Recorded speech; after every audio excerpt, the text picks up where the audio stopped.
Good morning, guys. It is 6:51. I think I've been up since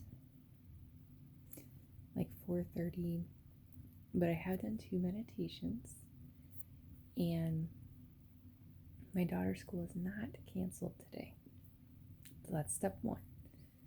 Now I have to figure out if it's safe for her to go. Like, I have to go outside and see, because it's -20 wind chill, and I'm not having her stand at a bus stop because it's not right out the door, it's on another street. And so anyway, -20, no, for the when the bus decides to show up, type of thing. So, and like the sidewalks might very well be just frozen over. That's not gonna work. So the only way she could go is, at this point safely, is if I clear off the car, if I'm able to clear off the car, and if I'm able to drive up the street, and yeah. And I realize for a lot of you, that's like a no-brainer. For me, it's a total brainer. Like, it's literally my biggest outward symptom, for good reason. But that being said, I'm laying here, and I've done 2 meditations, but I'm noticing my body feels a lot calmer right now. I'm looking out the window and the sun is rising, and it's like the work I'm doing is making a difference. All the work I'm doing.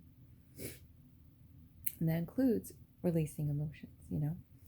So, that being said, I'm going to, be brave, and I don't mean brave like a patronizing term, I mean literally. And I'm going to have the fear, but take the fear with me and say, we're going to go outside. Like, basically, I'm telling myself, set a timer and do what you can for 20 minutes. I don't want to be in -20 wind chill for longer than 20 minutes. That's not smart. And if it's being brave in 2 ways at the same time.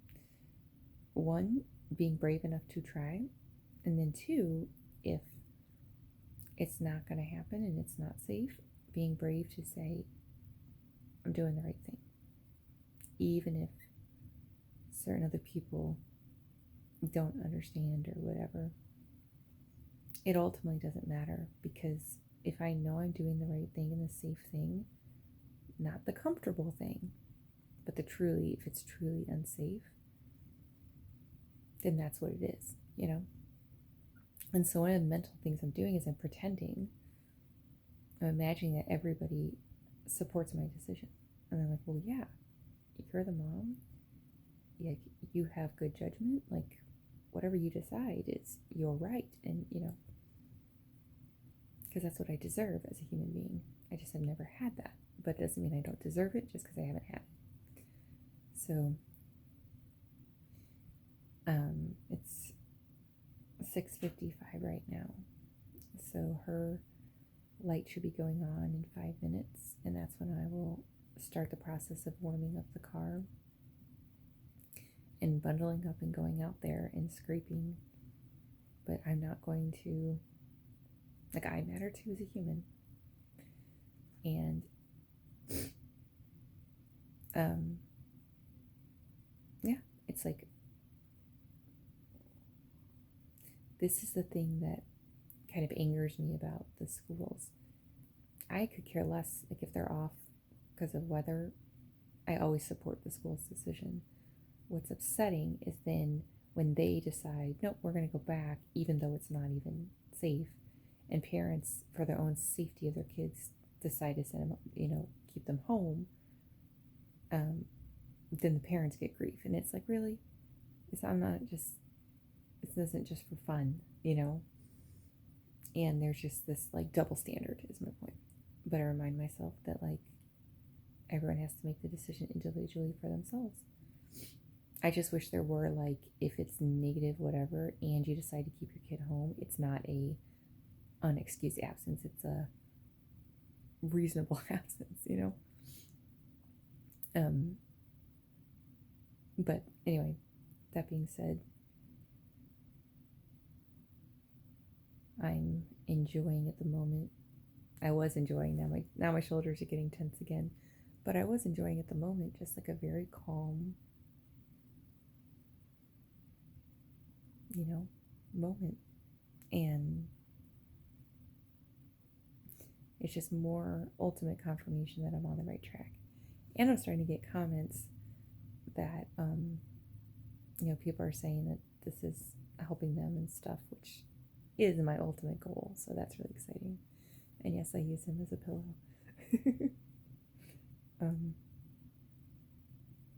I really am breaking through and walking the walk, which is different than avoiding the walk and looking like you've got it together. I'm walking the walk. I'm just really, really proud of myself. And it's just, I think I drank 120 ounces of water yesterday because I'm just releasing so much. But any of the stuff that I did yesterday, if you ask me if I regretted doing it, I don't, right? So, because it's all genuine and still respectful, always. I'm just saying, after she was in bed, like, I took the bath, I did the tapping, I released the tears quietly.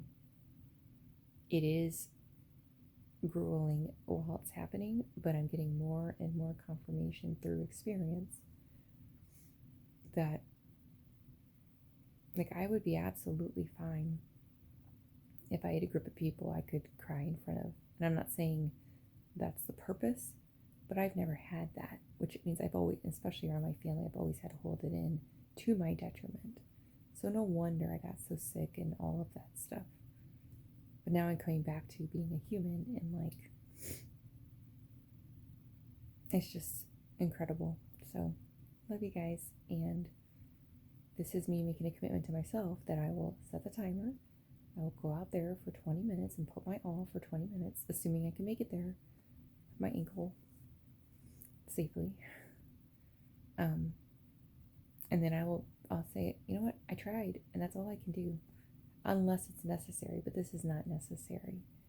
And if I can't walk across the sidewalk safely, my daughter can't, and so that's not safe, And